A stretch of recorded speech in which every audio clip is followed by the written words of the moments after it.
praying 1, 2, 3. Let not your heart be troubled. Ye believe in God, believe also in me.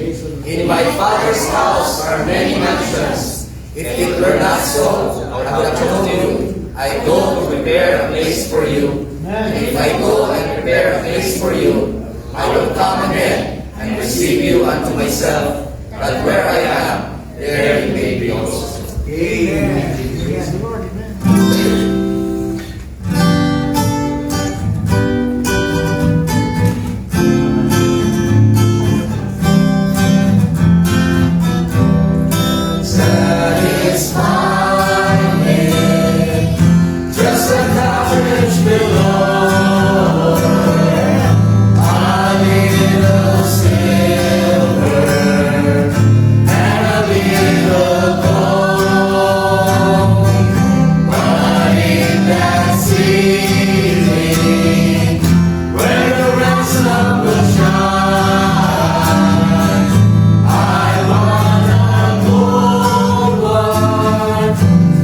Still